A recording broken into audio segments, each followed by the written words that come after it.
Hi, everyone. Welcome to another episode of Version 1, a show where I interview people about what their creative process is, imposter syndrome, and much more. I'm Waverly, your host, and this week I interview Eva Reign. She is a Peabody and GLAAD award winning Brooklyn based actress, writer, and artist from St. Louis, Missouri. She is the star of Billy Porter's directorial debut, Anything's Possible, from Amazon Studios and MGM's Orion Pictures. Her writing has appeared in Vogue, Vice, Them, The Cut, Birdie, and Paper magazine. I'm so excited that Eva agreed to come on. She and I went to college together, so we've known each other for several years, and it's been really awesome seeing her grow in her career and in New York. And I'm just so excited that she was willing to come on the show. We talk about her creative process and getting ready for her role as Kelsa in Anything's Possible, the movie, Eva's experience with The Artist Way, which I talk about on the back end of the show, so stick around for that, getting over imposter syndrome on the set of her first feature film, and how to navigate slower times in your career and dealing with those peaks and valleys that we all experience. So enjoy my interview with Eva Reign. Hi, Eva. Thank you so much for being here today. I was wondering, could you start by introducing yourself to our listeners? Who are you? Where are you from? And what do you do? For sure. Yeah, my name is Eva Reign. Originally, I am from St. Louis, Missouri. Now I live in Brooklyn. I am an actor, a writer, an artist. I do a bit of everything. You are such a talented creative all around, and I can't wait to get into all your different projects and ventures with you. We met in 2014 when we were freshmen together at the University of Missouri, and we were in this Mhm. leadership class program, which I don't know how else to describe it, but it was like a 1 hour a week. It was called the Chancellor's Leadership Class, but it was Yeah. more of, I don't like, it was like we took like personality like I don't even remember too much about it, but I remember taking like a bunch of personality type quizzes, and we did like team Yes. building exercises. I don't know, it was a strange program, but I remember that's how we became friends. And so we've known each other through college, but we went different directions, but we followed like similar paths in terms of we both moved to New York and both entered the creative industry, and then we ended up catching up about a year ago because we realized Hmm. we lived pretty close to each other and we hadn't seen each other in probably close to 5 or 6 or maybe even longer, a couple years. So yeah, Yeah. it's been wonderful to reconnect with you. So you are both a journalist and an actress, and I think that the through line with those two careers is storytelling. And so Hmm. even as a kid, were you always a storyteller, or did you want to what did you want to be when you grew up? Honestly, I was always bouncing around with ideas of what I wanted to be. But yeah, storytelling is something I always was really interested in. I remember I was like in the grocery store with my granny when I was in like pre-K or something. And I don't know, I'm a Gemini, so all I do is ramble and talk all day. So I was just like telling her this like random story that like came to my mind. And she was like, "You're really good at that. You're really good at just coming up with like stories." I just kept that going. And once I got into like creative writing in school, I really gravitated toward that. I gravitated toward theater. I gravitated toward like choir, just like anything creative that had to do with telling a story I was really interested in. And I still do that today, not really able to just choose one thing, which is like a gift and a curse. I feel like I'm always like bopping around and like switching gears, but it's fun. It's fun. What kind of stories were you drawn to telling when you were younger? I was like really obsessed with fairy tales and I was really obsessed with like superheroes. Like I was like a big fan of the like Teen Titans. I would write like my own like fanfic of that. Or what was that one thing? Shark Boy and Lava Girl. Do you remember that? Yes. Oh my gosh. I'm Classic. telling you, I was maybe the biggest Shark Boy and Lava Girl fan you can imagine. I had the books. And yes, there were books. I had the books. And then I wrote like my own spin-offs of it. I did that for like probably like a few years. I was like always writing a spinoff of that. I don't know why I was so obsessed with it. I just was, but yeah. Oh my God, I love that. Yeah, that was where Taylor Lautner got his start before he was even Jacob in Twilight, right? Yeah, I have been crushing on him my whole life. Oh, Everyone same. else is late. Yeah. I loved Taylor Lautner. I was so Team Jacob during that whole 2007 era. Oh my God, same. I was like, Bella, stop being stupid. Like, just choose him or her baby. And I was like, okay, Stephanie Meyer, I think you're doing too much. Like, Yeah, this is going off the it got rails. weird. Yeah, I honestly, I wasn't even like a huge Twilight girl back in middle school, but I think I haven't even seen the last two. I think I saw the first like, two or three. You haven't seen it. I'm sorry, Break I can't even Dawn, process is this. that the last one? Is Breaking Dawn the last one? Yeah, I there's saw definitely saw the first and the second, but I don't think I've seen the so third or the fourth. so you haven't seen Eclipse and you haven't seen Breaking Dawn. I don't think so. Waverly, like, babe, we Okay, gotta fix this. No. honestly, I hadn't seen Harry Potter until 6 months ago. I watched all the movies. What? Do you Yeah, just not like magic and stuff growing up? What? yeah, I wasn't like huge into fantasy. Not that I don't respect it or anything. I don't know. I was more drawn to like teen girl dramas. I loved The Click and stuff like Okay. that. The Click? Okay, that is like the one of those films I have not seen. It's Um, so bad, but in the best way. Do you know what I mean?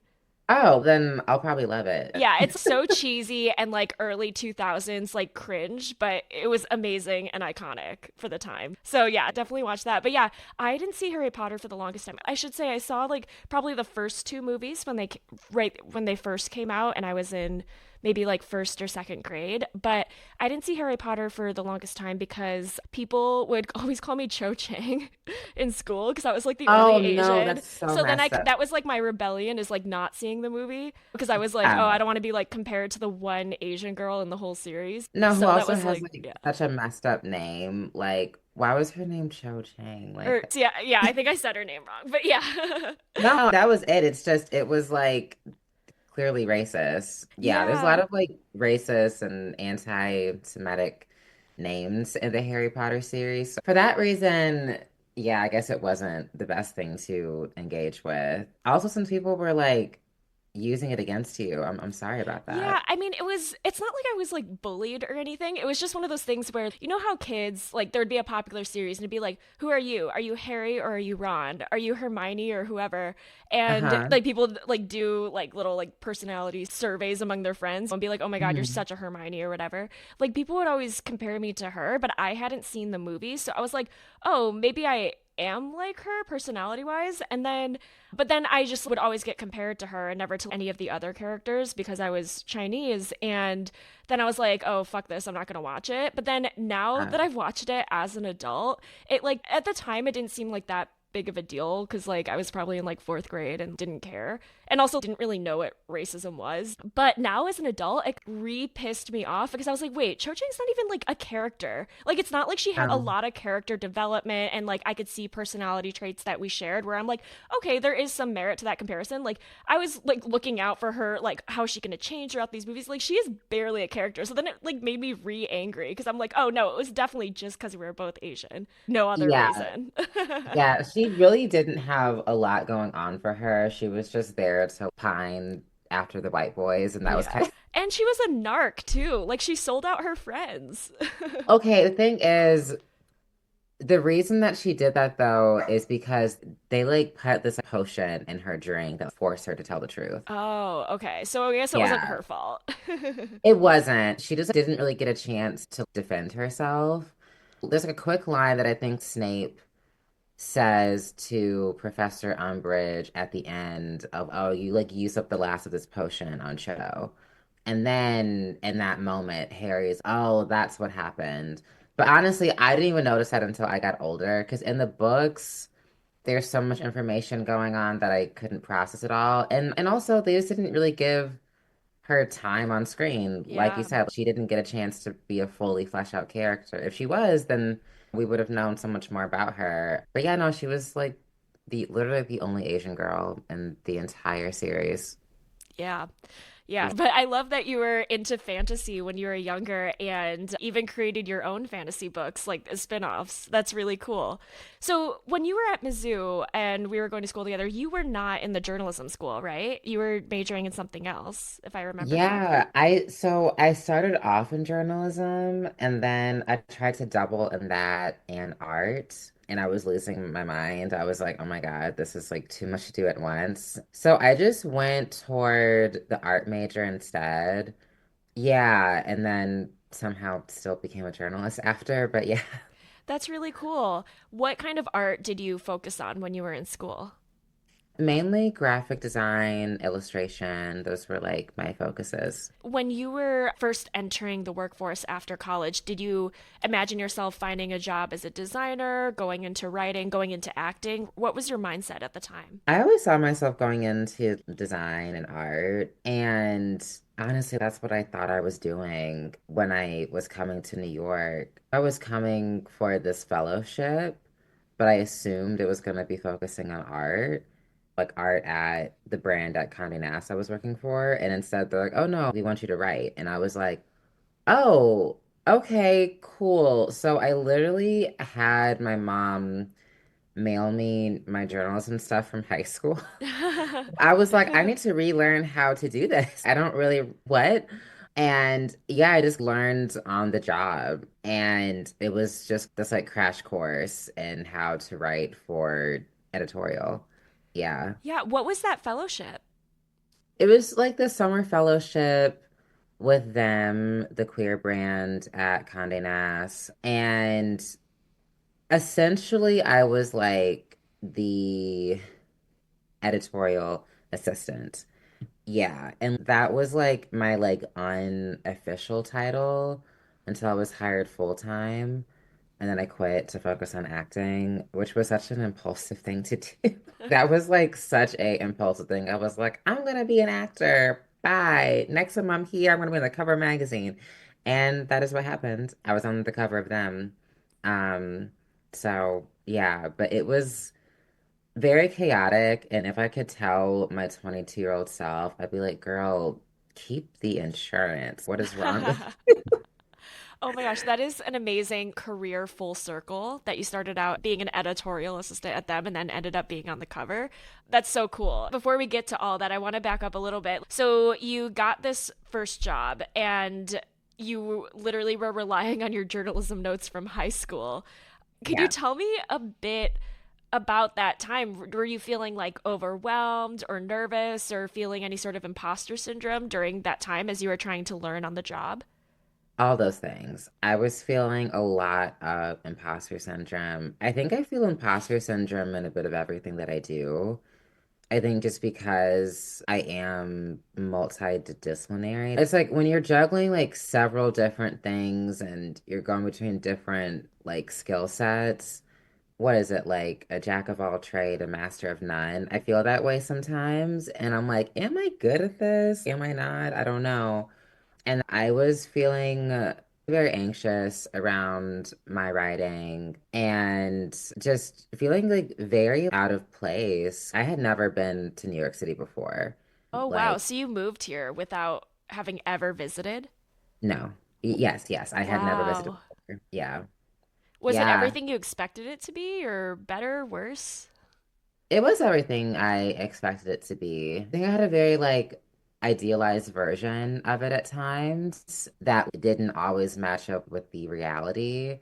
But also, I don't know, it's like I had met a few people from the city before I moved here, so I got to hear what like their thoughts were on it, and they definitely gave me like the 411 before I got here. All I can really think of is like the number of times I got lost on the subway. And I mean lost. Like I would be trying to get to work and I would use the Apple Maps app, and that thing would lead me everywhere except to my office.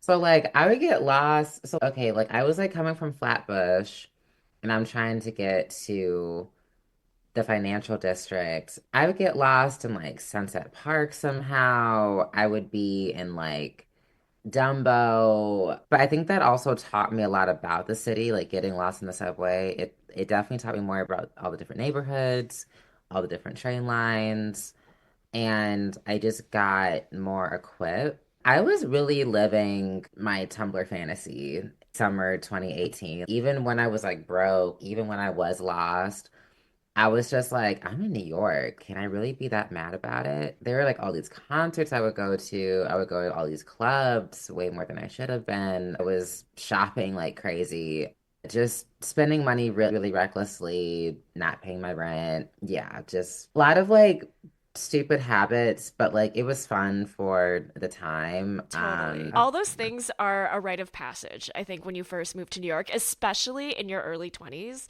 I remember I moved to New York at the same time because we graduated the same year, and I lived in the East Village on St. Mark's Place, which is like a Okay. crazy street. For anyone who's listening that doesn't live in New York, St. Mark's Place is like notoriously like wild, partying all hours of the night, I loud can't believe you music. lived on St. Mark's. Oh, Yeah. you must have had a time. Oh my Yeah, there were times when I would be Ubering back home after a night out. So it's 3 in the morning and have had several drinks. I just want to get in my apartment and take off my makeup and fall asleep.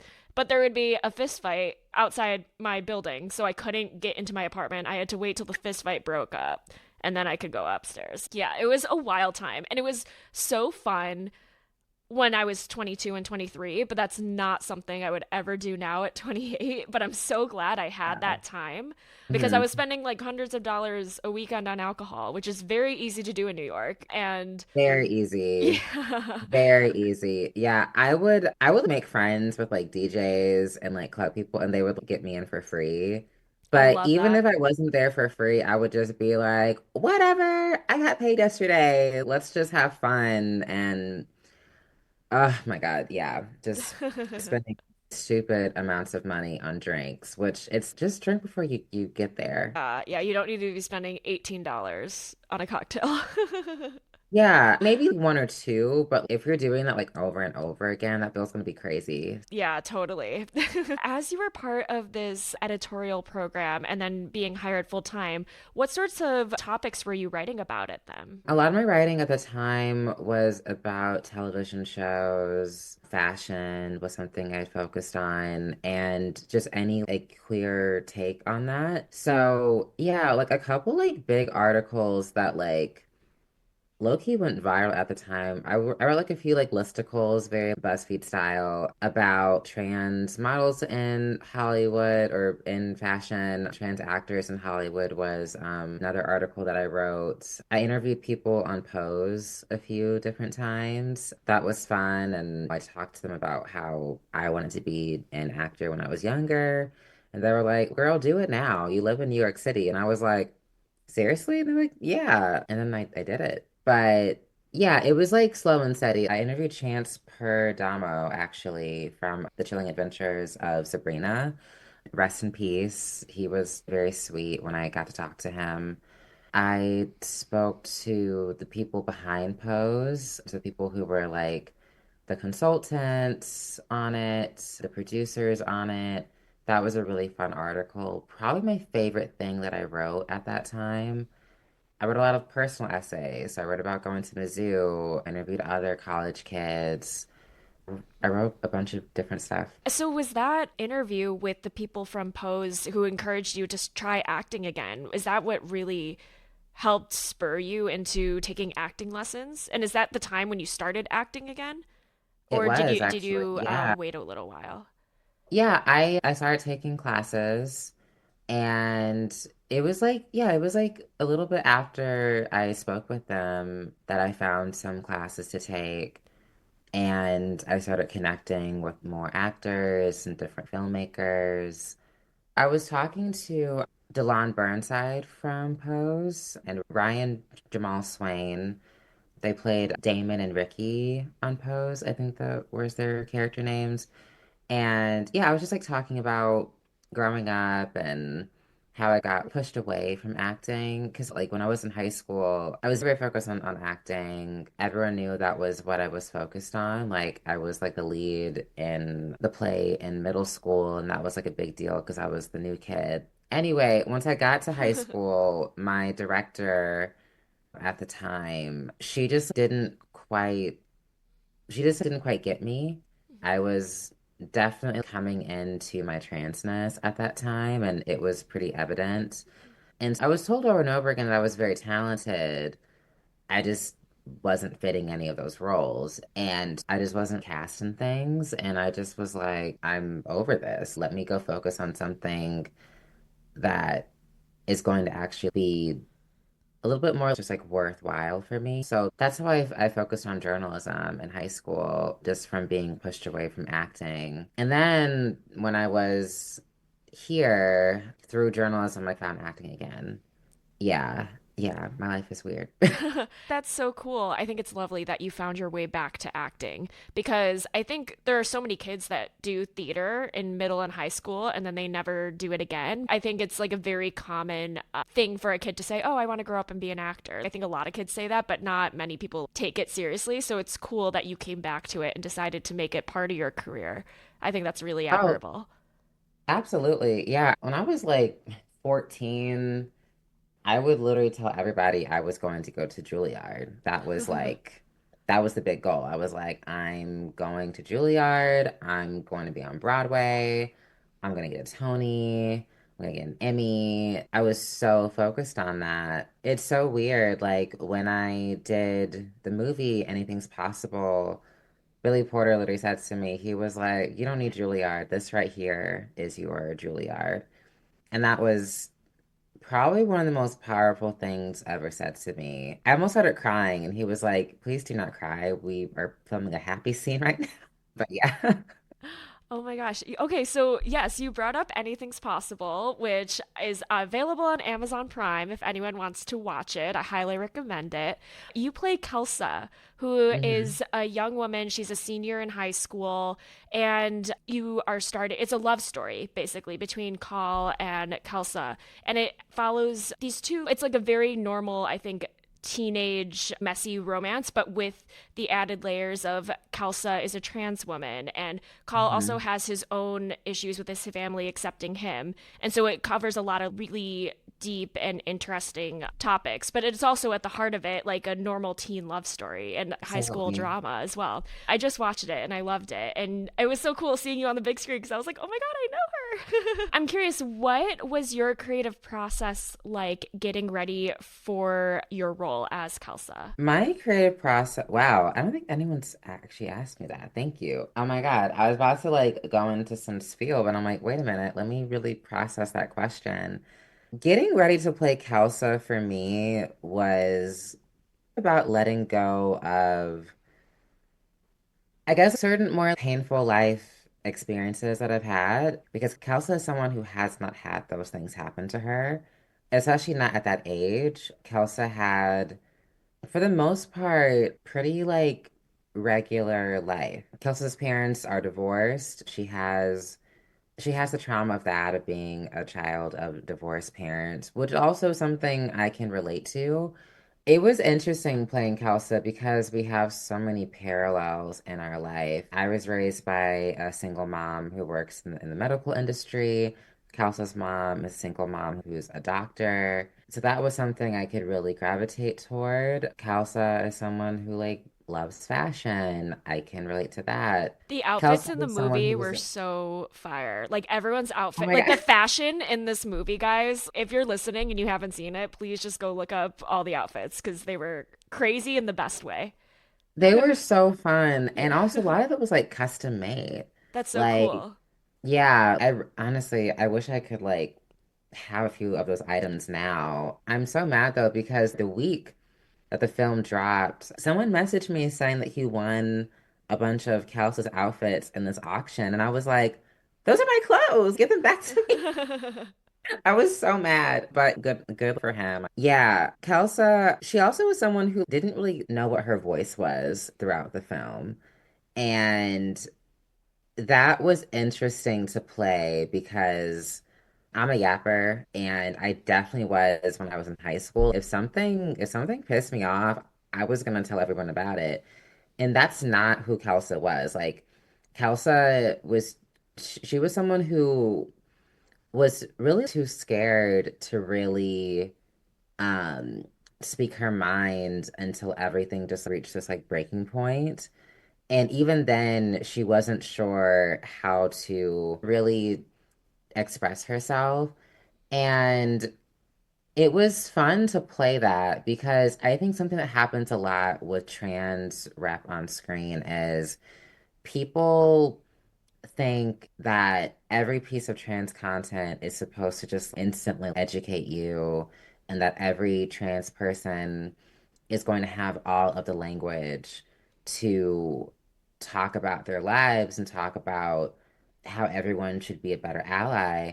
But Kels is only 17 years old, and she is not someone who ever really needed to say anything because she has a mother who's so fierce and is so strong-willed and who has done all that heavy lifting for her, as a mother will do for any child, and how a child is supposed to be. Like kids shouldn't have to speak on all these heavy topics all the time. So that was something that I really appreciate about the film. I did read a few reviews. I wish I hadn't, but I did. And a few people in their reviews talked about how they just didn't quite understand certain plot points of it. And I don't want to give anything away to anyone who hasn't seen it yet, but there's like a big conflict that happens between Kelsa and her mother, and then Kelsa and like the rest of the school toward the end of the film. And from what I got out of those reviews was, I guess like certain things should have been like laid out a little bit more clearly. But I think that would have taken away a bit of Kelsa's humanity and also her innocence, because it simply just wouldn't make sense for her to be able to talk about all of those things happening in her life at that time in the way that someone like Laverne Cox would speak on it. Cal's 17, Laverne is older than that. She's a grown woman. I'm a grown woman today. Even the way that I would speak on it is very different than how Kelsa would have. I played that role when I was not 17. But yeah, it was something I was talking with the producers about. I'm happy that the choice was made so that Kelsa just is rendered speechless throughout all of that, because I think that simply makes the most sense. Yeah, it was a lot of deep diving I had to do on myself to play Kelsa. I definitely was told by Billy to bring more of my own, I guess like more of like my own personality to Kelsa's character. But it was a balance between, okay, I'm bringing some of Eva, but I can't bring all of myself, because that would change the whole story, and it would also change, I guess, the way Kelsa carried herself as well. Yeah, I hope that answered your question. Yeah, absolutely. You just touched on this. The next question I was going to ask you was what parts of your personal experience and personality did you bring to Kelsa, and what parts did you and Kelsa really differ?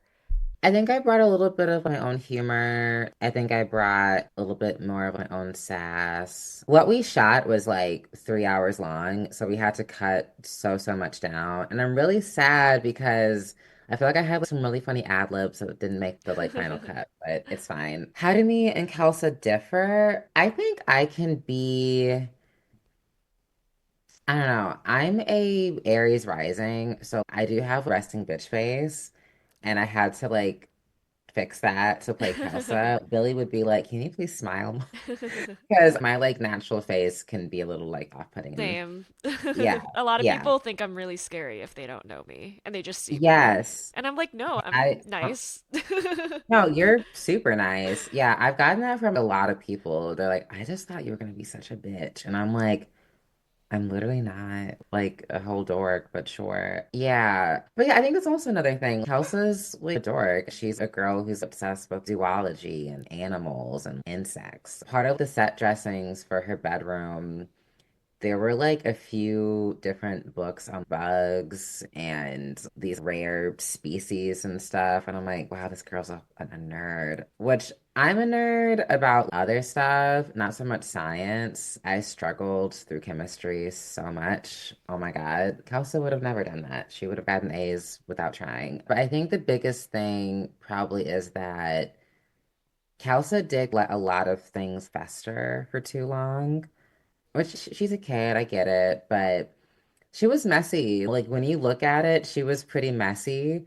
Okay, this is like a like spoiler. When like Carl shows up to lunch and he has those like flowers and everyone thinks that he's gonna give them to M, but he actually hands them to Kelsa.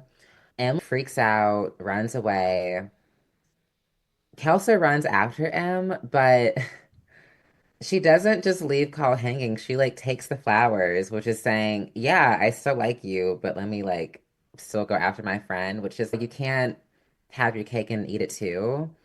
But thing is, that wasn't in the script. I was not actually directed to do that.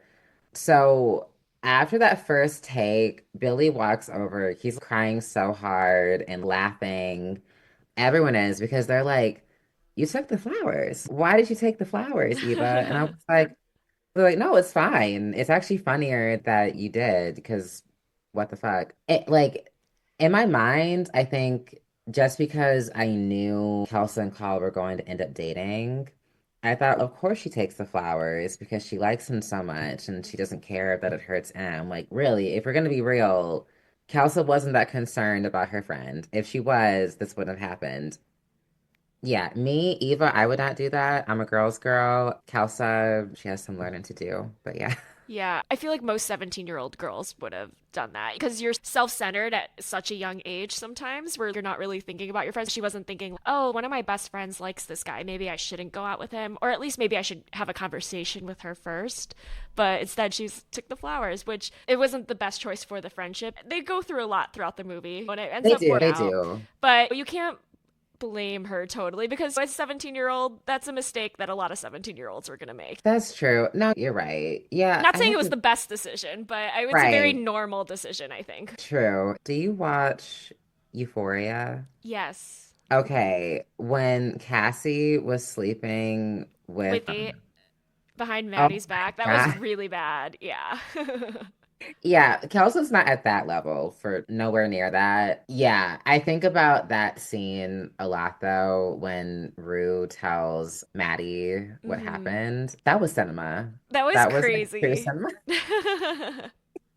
I want to back up a little bit because I want to chart the path from you starting to take acting classes and starting to explore it as a career path in New York to you getting the role. Because I think there's a lot of people in New York who are probably in a beginner acting class, probably aren't booking the lead in a feature film, but you did, which is so incredible and amazing. I think speaks to your talent. So I want to chart the path for people because you shot to stardom like very quickly in a good way. So like how did you go from starting to take acting classes to booking your first major role in only a couple short years?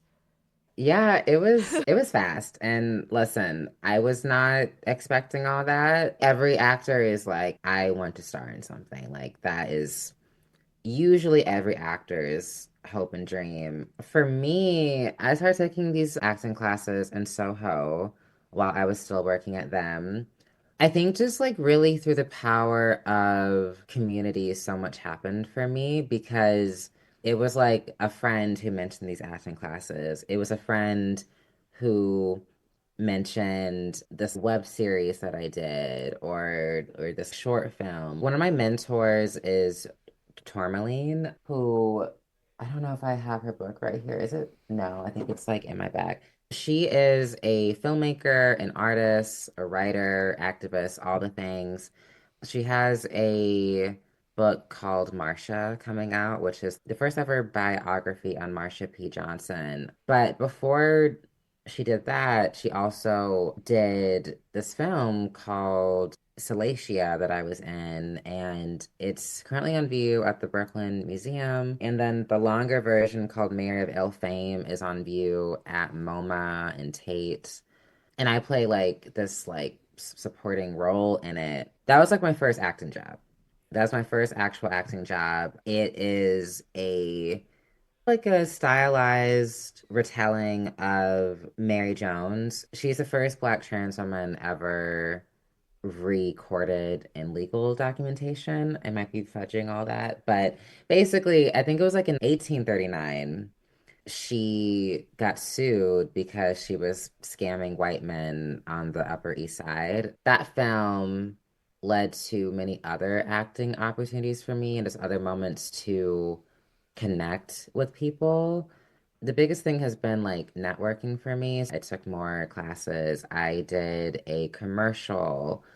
I did this web series. Someone dropped out of this web series. I was tapped to come in for it. And sometime throughout that summer, I met my friend Morgan, and he is the one who told me about the auditions for Anything's Possible. He sent me an email about this big casting call they were having for this movie. And I was like, Billy Porter, directorial debut, MGM Studios. They're looking for a Black trans girl. I was like, what the hell? This is perfect. I was just so in awe that something like that was even happening because it is the first of its kind. We haven't seen a film like that beforehand. We haven't seen anything like it since. I was in auditions for months. And initially, I didn't get it. Initially, I went to someone else and I was very sad. And I just thought to myself, okay, the universe just has something else in store for me. But that did suck because I didn't have a rep, I didn't have an agent, I have a manager. And I was like, oh my God, I was like so close to this thing. Am I going to come across something like that again? So it was like in February, March, I heard I didn't get it. But then they came back to me in May and said, are you still available? And I was like, I am. And I was just like, do they want me to play a different role? Because that wouldn't make any sense. I was like, there can't be two trans people in this because part of it is that Kelsa is like the one trans girl at her school. So I remember when I was in the next callback, I asked the casting director, Alexa Focal, I was like, is this for Kelsa? She's, of course it is. And I was like, okay, yeah, sure. I was like, you know what? You're right. Let me not be stupid. Let's just get on with the audition. Because she was like, what else do you think it's for? And yeah, I did a callback with her. I did another callback with Billy. And then a month after that, I get a call. By this point, I do have a manager. And my manager calls me and is like, you booked it. They want you to fly out tomorrow. Wow.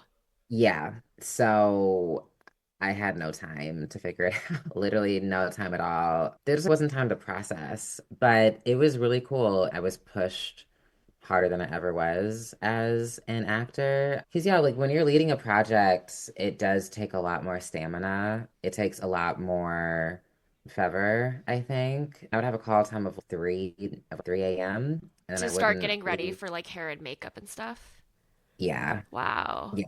And then I wouldn't leave set until, I don't know, 9, 10 p.m. Just going. Wow. Yeah. So you were probably Yeah. getting 4 hours of sleep a night. Because yeah, there is like that rule of it's something like you like have to wrap by a certain time and it's what like you like can't start again until 8 hours later or something like Mm. that. But low key, I think that's just in terms of shooting because yeah, in terms of like my call time, I think sometimes I would have 2, 3 a.m.s in a row or something like that. Like when I start lying, I don't want to get in trouble. Wow, that sounds like you probably were going through like crazy like whiplash because you went from like processing and mourning losing this role to okay, you're flying out tomorrow. You got it. Let's go. Oh, I was in a complete state of shock. And I was so nervous. I was like, am I going to get fired? I was like, oh my God, that was so frightening. And my biggest thing is if I could go back in time, I would have just told myself to just live in the moment a bit more and to just have more fun with it, which different people on set would look at me and they're like, girl, I need you to calm down. You are so on edge at times. I can feel how tense you are, but I think it was just like my perfectionist nature coming out. I wanted to ask how you were feeling on set because this is your first major movie. You're working, Hmm. of course, with the very famous Billy Porter. Were you feeling excited and confident? Were you feeling nervous? Did you have imposter syndrome? Could you talk to me just emotionally? How were you doing? I was like a nervous wreck sometimes. I really was. I think like toward the end, I was just like living and like I was having so much fun. But at that start, I was really feeling imposter syndrome. Yeah, I think just because a lot of other people in my cast, they had just come from like BFA and stuff, and like they were trained in like musical theater and drama, and I didn't have that formal training, so I was like, how did I get here? What are we doing? Are y'all sure you want me? It's interesting now because I have a lot of friends who went to Yale and Juilliard and Carnegie and all these places, and pretty much everyone has said to me, yes, it's great to have training like that, but they also have told me when it comes down to it, the person who's right for the job is going to get the job, and they're not going to be as concerned if you have a BFA or an MFA or not. And it did feel really good when the people who I know who did go to those programs, they were like, "You're very talented, Eva." Hearing that from them was very validating. Hearing it from my cast was also, but I think I still had doubts, like even after filming and after the movie came out. That's like my imposter syndrome, that's my perfectionism. And yeah, I think if I were to give advice to anybody, it would be to just let that go because it is just like ego, like that questioning and constantly looking for validation from someone else is like death to the artist because you're getting positive feedback from multiple sources, and yet you're looking for someone to tell you that you're not good. And you're looking for that and you're wanting to fixate on that. And by doing that, you're trying to let yourself off the hook of being like, oh, I'm actually not that good, so it doesn't matter. Or see, I knew it. Like I've been reading The Artist's Way by Julia Cameron. I literally have it on my desk right here. And it has been such a healing process to read this book and to do all of the exercises. I wish I had done it sooner. I've had this book for a long time, but I'm only just now getting into it. But yeah, it's like really been forcing me to get real over like my own self-sabotage that I have been a part of throughout the last few years because I can think back to a lot of moments where I just did not accept the good. And I think for every artist, there are a lot of people out there who are going to validate you, but you have to really hold on to that and you have to listen to a critique if it's valid, if it's given in like good faith, but don't marinate on that for too long because the more you do that, the less time you're spending creating, the less time you're spending healing your inner child. And yeah, so me on set, not the healthiest at times, especially at the start. I think I just needed a good coffee and a donut, just like to bring my energy to better focus. Because there are just times I would like fixate on things that don't matter. Other times when I would just like flow and just let something release. I think that's when the magic would happen. I remember like Billy would only give me like a couple of takes. And I would get so frustrated with that. I was like, why am I only getting a couple takes? And I asked him one day, and he was like, you only need a couple. You're doing great. And I was like, what are you talking about? Like, I should have more than that. Like, I should. He said, no, let's just play this back. Do you see how good this is? Why ruin that? And that was a big moment for sure. Yeah, that sounds Yeah. so validating to hear that Yeah. from someone. That's amazing. You also still continue to do some journalism and some on camera work with that. Could you tell us a little bit more about those projects? Yeah, so one thing that I started with Vice News, it was during the interim between when I didn't think I had the role and then I booked the role. I filmed this show called Transnational, And that is, it's like docu-series that focuses on trans issues around the globe. A show that we definitely need today with everything Yes. going on. Oh my God, now that I think about it, I wish that Vice News was still a thing because right now would be such a prime time to make a third season of that show. But yeah, I did that. I was the host of the first episode, and I was a producer and a writer for the series. I've been doing a lot of freelance writing because yes, I starred in a movie, but no, I am not rich. Mama still has to pay these bills. But also, I love writing. I'm very blessed that I get to do what I like to do. I've written for Vogue. I've written for New York Magazine. I've written for Paper Magazine. That's awesome that you're able to chart both career paths in your life and be successful in both. I think that's really rare that people are able to do two things. Most people follow one path, so I think that's really cool that you're Oh, able to do both journalism and acting. I'm curious, how does your creative process differ when it comes to writing a story or being on camera for a journalism story versus your acting? I think in a lot of ways they're the same because as an actor, when you're looking into a character, you have to like investigate the character a bit and you have to, you're not like interviewing somebody, but you are like interviewing yourself to see what maybe are some innate qualities that might strengthen this performance versus what are things I need to shed, what are things I need to develop, what kind of persona am I channeling, depending on the role and like the nature of it. So I think in those ways it's very similar. You're like going through this like investigative process. There's a lot of research that goes into both things. At least there should be. If you're good at what you do, you should be researching.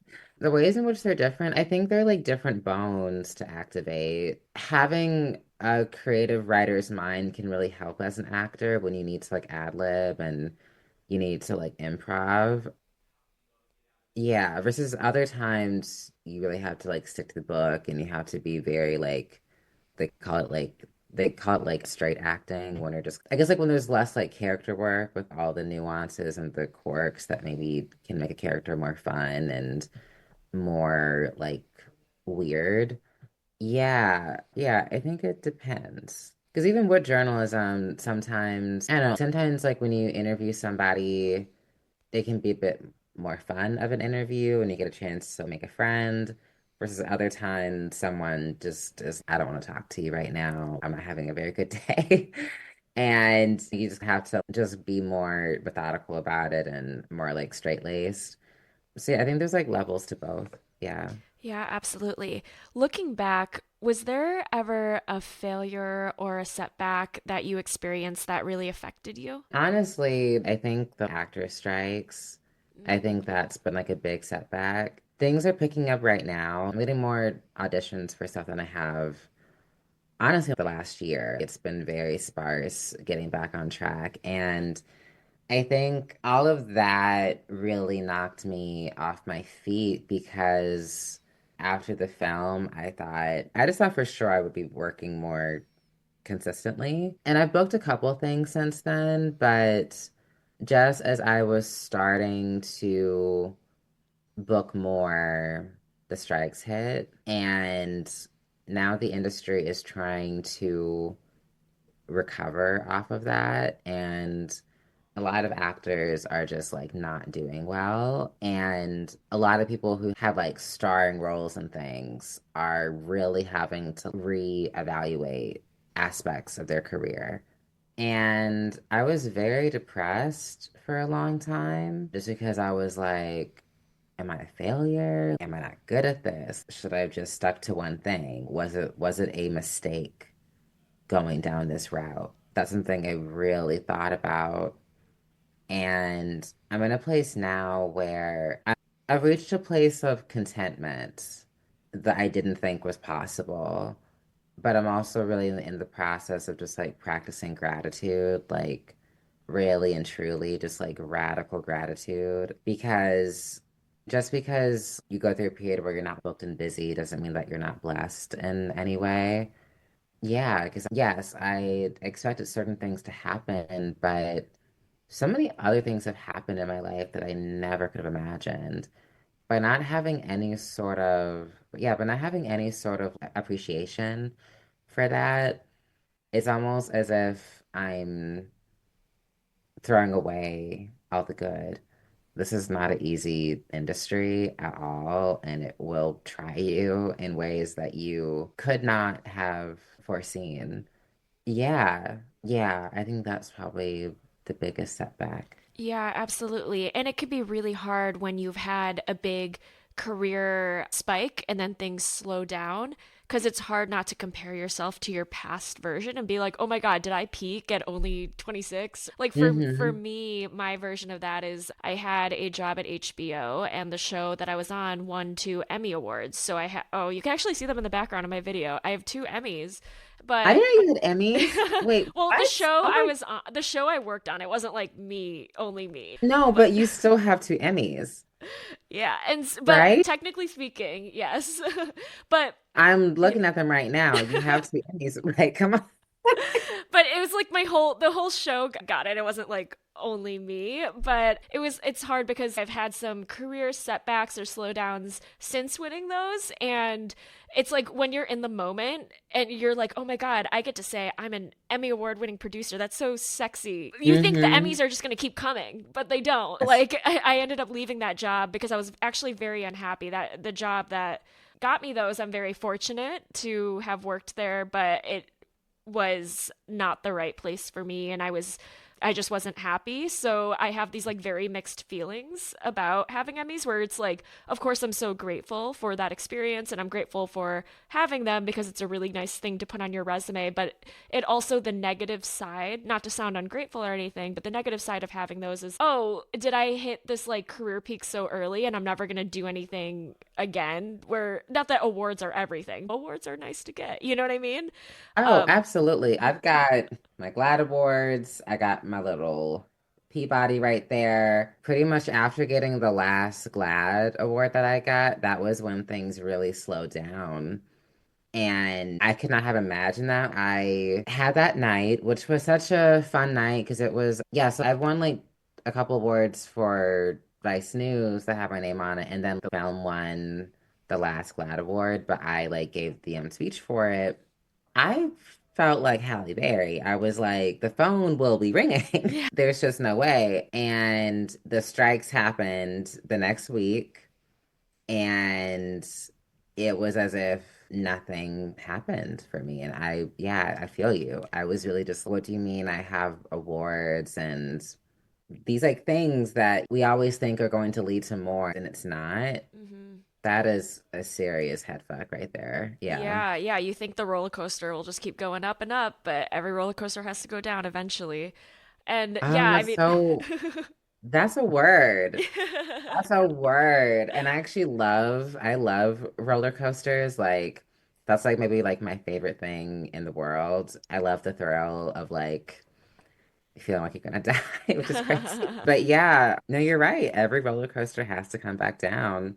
I think we're in that point when you're on the ride where it's just like slowly treading along before something big happens. I feel like that's where we're at, like both of us, but also where like the industry is at. Because Hollywood and media are not good right now. yeah, Yeah. it's harder than ever. And yeah, I thought that winning those awards would be like, oh yeah, I'm never going to get rejected from another producing job ever. But I get rejected Mhm. all the time, which is fine. I might not be right for the Yeah, roles, or, you know, it's not like those are a cure all. But sometimes when you're young and you get those like huge markers of validation, you are like, oh yeah, I'm never going to have to look for a job again. And then it's nope, the absolutely. universe will humble you. Those are not the answer to every question you're ever going to have. Yeah. Yeah, no, it'll humble you really fast. Yeah. What is something new that you're trying or that you're up to? It could be career related or it could be totally random, whatever direction you want to take it. Something new. new I'm doing. I know you mentioned Oh, to me you were drawing a graphic novel, right? oh yeah, I am.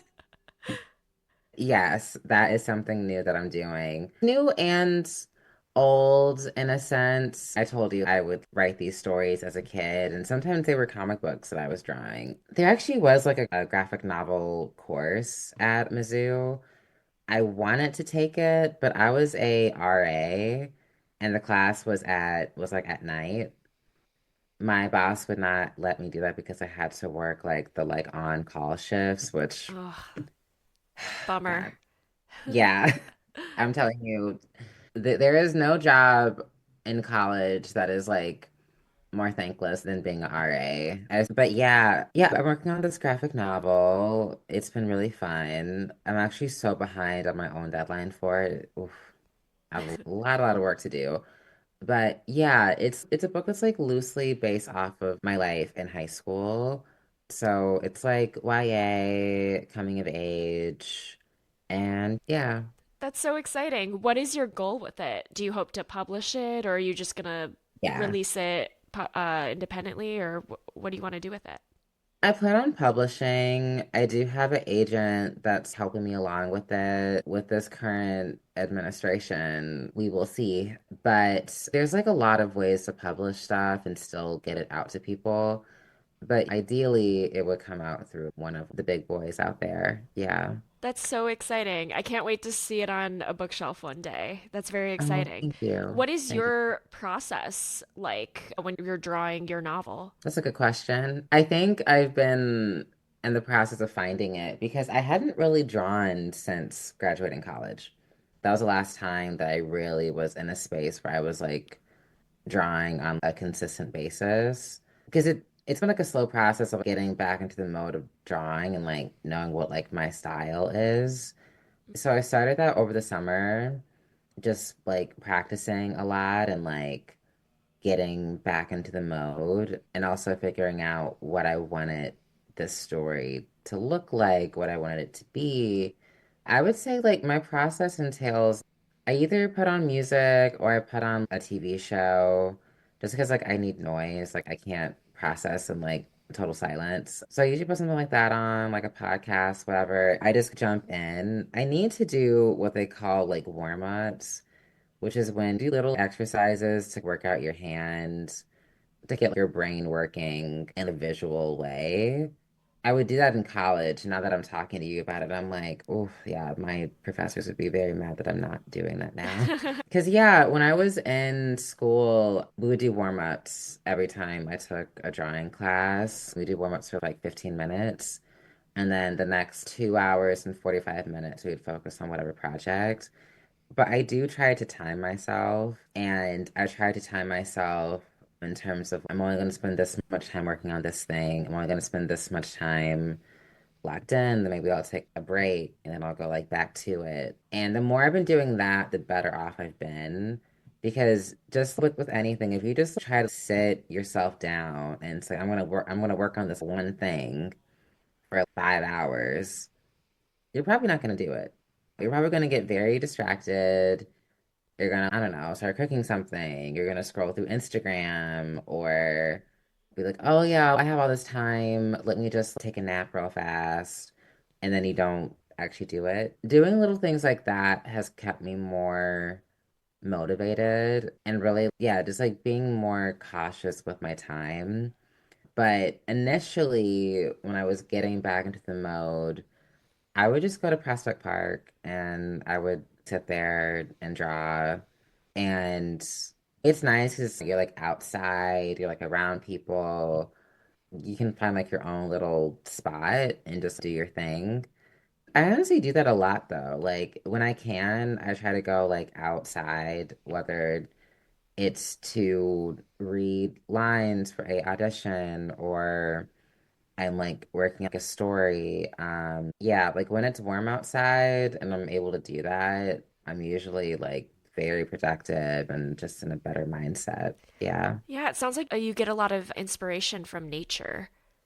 Yeah. Yeah. That's awesome. All right, Eva, are you ready to move into the lightning round? Lightning rounds. Yes. Okay. Okay, What is this? Do you have a lesson or message that you want to share with listeners? My lesson or message would be you really can't do anything you want to do. You just have to focus on it. Love it. Yeah. And what is one thing you wish you knew when you were first starting out? That I'm much more talented than I think I am. I love that. And could you give our listeners a recommendation? It could be anything. A recommendation? Okay, I have two actually. So one would be The Artist's Way by Julia Cameron. The other one is this book that I started reading a couple years ago called Still Writing by Danny Shapiro. It's called like The Perils and Pleasures of a Creative Life. Both books just have a lot of good exercises on how to stay creative, how to stay focused, but also how to fight against those voices in your head that tell you that you can't do a thing. Awesome. Thank you so much, Eva. Where can people find you and how can we watch and read all the exciting projects and work you're putting out? You can follow me on Instagram at MS Eva Reign. Also, my website, that's Miss Eva Reign.com. There's links to pretty much everything I do on there. I haven't updated it in a little bit, but it's like pretty accurate, I'd say. I think like most like the highlights are there. Those are the two places. Awesome. Thank you so much, Eva, for your time. You were fantastic. I really appreciate you coming on the show. Oh, thank you for having me.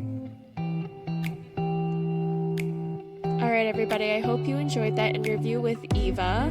I'm here today with John. John, say hi. Cheers, mates. It's John. All right, John, how was your week? This week was a hectic one, yeah. I had an improv show yesterday, went rather well, and I drew at a Kate Spade event with Target. It's just a big brand activation week for you, boy. How about yourself? Good. I wanted to talk. Well, first of all, I want to talk about that British accent you randomly have. I have no clue what you're talking about. Shut the fuck up. I don't have a British accent. Okay. I'm from Pennsylvania. Anyway, you had your improv show this week. Congrats. To catch everybody up, John took an Improv 101 class and they had their final showcase and he did amazing. And I just wanted to applaud you for trying something new and putting yourself out there and trying a new like creative venture. And I really enjoyed the show. You and Ryan did it. Ryan from episode 4. You guys did the class together and you both did so well. Ryan's such a lovely scene partner. I think I had 2 scenes with him. I loved working with Ryan. I appreciate the kind words about the show. How did you feel that improv helped you creatively? I think it built a lot of language about thinking processes, to be honest. In improv, in a show, it starts with asking the audience for a one-word suggestion. There's a thing called A to C thinking, where it's like hammer A, nail B. C could be like frames, or it could be Jesus, or it could be, and like just trying to expand how you think about things. I don't know. Yeah, like not making the suggested word such a literal interpretation. Yeah. And so like I was designing logos this week, and that's also kind of how I design logos. Like I find a whole bunch of visual information, and then like hopefully that leads me to something else, which is the C, you know? Yeah, I feel like I've heard a lot of people speak about how improv has helped them in whatever their craft or creative outlet is for those same reasons. And I also think that as a whole, like the most like attainable superpower a person can have is talking and thinking at the same time. You know, like In actively improv, you have to be so fast. yeah, but you're also actively listening, you're actively talking because like it's gathering as much information and valuing clarity overall. That's another huge improv phrase. Yeah, but yeah, you guys did great. That was fun. Another exciting thing I want to update everyone about is I got into the SEEP program. I'm so excited. If you guys didn't listen to, maybe it was like 2 episodes now, I applied for, it's called SEAP, SEAP. It's Self-Employment Assistance Program. And the gist of it is you can start your own business while you're on unemployment and it won't affect your unemployment benefits because I was looking at starting an LLC for this show and for some of the freelance work I do. I just hadn't gotten around to it. But then I looked into it, and because I'm on unemployment, I could have lost my unemployment benefits if I created a company, because it would be like, oh, you're like employed by your own company. So then I didn't. But then there's this program called SEEP where you can create your own company, and they also require you to go under 20 hours of air quotes entrepreneurship training, but that could really be anything related to your business. So you basically have to do 20 hours of a class of your choosing. And then you also have to meet with a mentor twice. So they kind of try to set you up for success. So I'm super excited. I'm glad I got in. Proud of you. Thanks, babe. Also, isn't the IRS program for catching people doing tax evasion with SEEP called hide and seek? Shut the fuck up. Sorry, it's hard for me to work that joke in, but I figured it out. Okay. All right. Should we do a quick... Lightning round. Sorry, guys. It's late. Should we do a quick artist way check-in? Sure. All right. So this past week for my artist date, I went rock climbing for the first time in several years. I used to love rock climbing as a kid. At the Galleria Mall in Buffalo, New York, there was a Dick's Sporting Goods that had a big rock climbing wall, and I used to beg my mom whenever she would take me to the mall to go to Dick's so I could climb the wall. So I used to love it as a kid, and then I didn't do it for ever. And then I did it once like 2 years ago with some friends from karate, and then didn't do it again. And then I just went because there's a rock climbing gym not too far from our place in Brooklyn, and it is so hard, but I had so much fun. I kind of want to do it again. I've only ever rock climbed whenever I came to the county fair when I was a kid. Oh, nice. But, yeah, I'd like to go to a rock climbing gym. Let's go. Yeah. Our friend Vinny is coming into town to visit this upcoming weekend, and he is really into rock climbing. Or 2 months ago, if you're listening to this in the future. He is a big rock climber, like does it super seriously. So maybe we can go with him next weekend. I think that would be fun. And then some other things I randomly did. I did a bunch of the writing exercises this week. One of them I did was you have to list 10 things that you want to own. And I just want to say I had actually a really hard time doing this one because I realized I don't really want to own too many things. And it kind of made me proud of myself that I'm not so focused on buying the next whatever, So I actually really struggled to come up with 10 things because most of the things I want to spend my money on are experiences and trips at this point. So I just want to say, I was like, oh, that's a cool, I don't know. I was kind of proud of myself. I was like, oh, I'm not as materialistic maybe as I once was. So what are some items that you... Oh, let me pull up the list. Why? Are you asking because you want ideas for Christmas? Even though it's 8 months away. Also, just in general, where your headspace went. You had to work through this list, and you probably got 1 or 2 down easily. And then after that, you're getting to 10 was difficult, Yeah, I think that they really varied in terms of how realistic they were. Yeah, because, it's 2025, and right now with this economy, a house is probably not on the list. Well, this is a dream list, not a realistic one. So actually a house is on the list, but not because I want to live in the suburbs or live in a house. I actually put a vacation home because I kind of want a second home first where I rent an apartment in New York City, but I have a house either on a ski mountain or on a beach or something like that. Yeah, it's a Airbnb 9 months of the year for other people, and it's our home for... Yeah, our vacation home. Yeah. So that actually is on the list. So that's obviously on the spectrum of realistic to not realistic, more towards the not realistic / aspirational side of things. But then I put some other pretty affordable things. If they're a little expensive, they're definitely things that I could probably save up for. So I put an instant film camera because I only have a 35 millimeter film camera and I don't have an instant one. And I was like, oh, that could be fun. I put a new laptop because my MacBook Air kind of works, but could be better. It's a little old. And sometimes when I'm just working on Chrome, it'll get really loud and I'll have to restart it. And it's not like I have Adobe After Effects and Premiere and Photoshop open, but it acts like I do. You know what I mean? Your computer's really loud. Yeah. I could be even know better. The internal fans weren't that loud, to be honest. So that one is not super unrealistic. Like I'll have to save up for it, but I could get a new laptop sometime in the next year. Maybe I'll look for a sale. I put some different lenses for my Fujifilm camera and my Canon A1 film camera. So those lenses, again, pretty realistic. I could save up for them. I need a carrying case for my podcast equipment because right now I just throw everything in a tote bag and that can't be good for it. So I need to buy that. Oh, I don't know exactly what model, but I think the Sony A7, I think it's like the Mark III or something like that. Like whatever's new Sony camera is out. That one's super unrealistic because I don't need it. I just bought a new Fujifilm camera last year, but those Sony cameras are just so sexy. So that's like something that I would buy if I had like fuck you sort of money and I just could like frivolously. Oh, those are probably like $3,000. But my Fujifilm works just as well. It's just that the Sony cameras are so legit. Do you know what I mean? Yeah. Also, I mean, it's like very high end and something that maybe once my photography business theoretically gets going, maybe that's an investment I'll make a couple years down the line, but that's not something that I need right now. I think part of the price point is because it's like a professional camera. Yeah.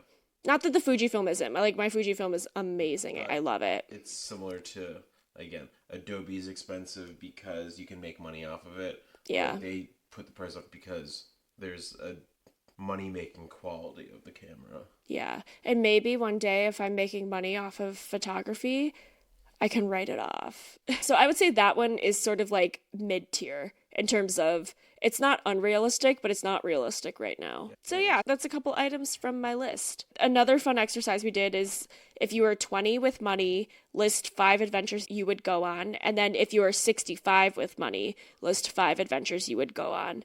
And I thought those were fun because the 20-year-old one was pretty easy because I'm still pretty close to the age of 20, at least closer than 65. But then 65, I'm like, I don't know what I'm going to want to be doing at that age. But then I made the list, theoretically, and a lot of the adventures were the same, which was kind of cool, I think. Wasn't it a Venn diagram that just had White Lotus in all caps in the center? Like I want to stay at the White Lotus? At both 20 and 65. Yeah, most of it was honestly just going on trips and exploring new places. It was basically both of the lists were my travel bucket list places. Though I think at 65 I'll have a lot less tolerance for certain things than I did when I was traveling at 20. At 20 I was like, I don't care. I'll stay in the cheapest hostel in like a 14-bed dorm as long as I'm there. But now, even at 29, I'm not even that much older. Now I'm like, I'm still down to stay in a hostel. I do love hostels and I love that environment, but I'm paying a little extra for only the 4-bedroom dorm for like a little more comfort and privacy versus like a 14-bed dorm, So I am slowly kind of moving up in that respect. I feel like I'm new to traveling as a whole, where I'm like, I can finally afford traveling. I didn't start traveling until I was 25, but I'm glad that I missed out on a 14-bedroom. But you would have been so into it at like 19. Yeah, but still pretty expensive. While also significantly cheaper. Traveling is weird like that. If you have airline points and then can stay in a hostel, I think travel can be pretty cheap. Yeah. But it's all relative, right? Anyway, all right, John, do we want to leave everyone with our takeaway of the week? I have one. Do you have anything? Like either a quote or a resource or something to leave people thinking this week? I don't have one, but maybe I'll hear yours and then I'll think of something on the spot. Okay, mine, I actually have 2. So, number 1, this is such an old one, but it's an oldie but a goodie. And I just want to give a shout out to Groupon because I thought Groupon was for like old people looking for something to do in like the suburbs. You know what I mean? Yeah. Like it was kind of seen as like an old person's website, but I was trying to plan some future artist dates and I'm trying to spread out the intensity of artist dates because some of them are going to cost money if I want to take a class or do something. But then some of them I'm just journaling in a cafe. So I don't want to do a bunch of ones that cost a lot of money right in a row. So I was looking on Groupon for ideas because I was like, oh, maybe I can try to find a deal somewhere or maybe it'll spark an idea because someone's having a sale. And I was like, wait, why the fuck have I not been using Groupon this whole time? Because I mean, I guess I don't know what it's like for other cities, but in New York, you can find some really good deals on there. You can find deals to spas. I don't want to give away my future artist dates, but I found some good deals for some future activities I'm doing that I'm really excited about.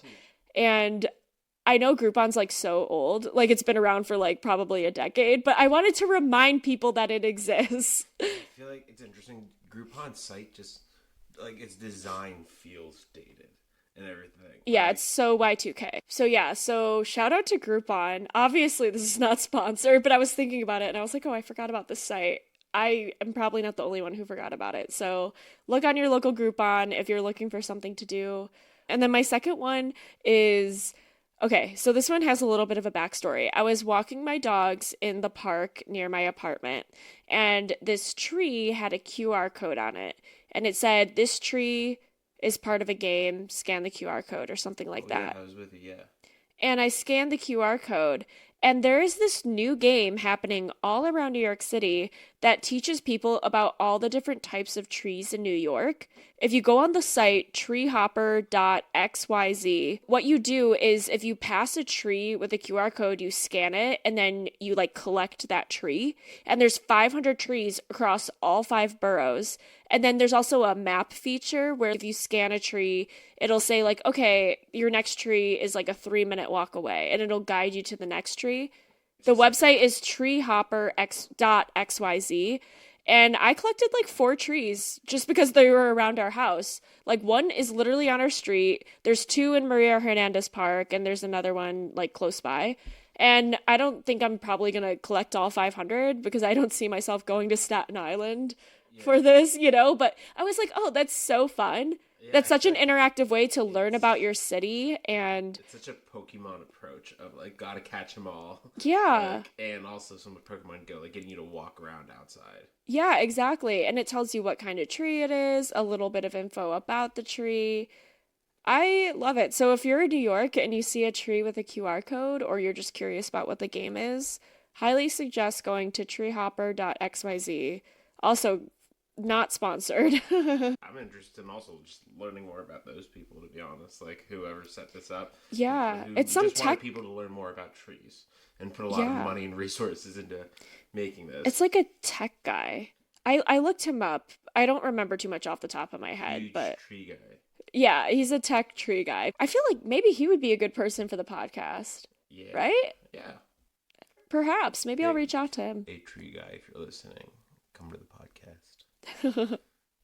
All right, everybody. Thank you so much for listening this week. Here are 3 ways that you can support the show totally for free. You can follow the show on Instagram at version1podcast and subscribe to our Substack, version1podcast.substack.com, and those links are in the show notes. And if you want to support the show, you can do so via Substack, and also I set up buymeacoffee.com where you can support creators. And so both of those links are in the show notes. You could also leave a review on the podcast app that you're listening to this on, and you can send this episode to a friend. And new episodes come out every Tuesday. John, thanks so much for being here. We'll see you guys next week. We'll see you guys next week. Bye.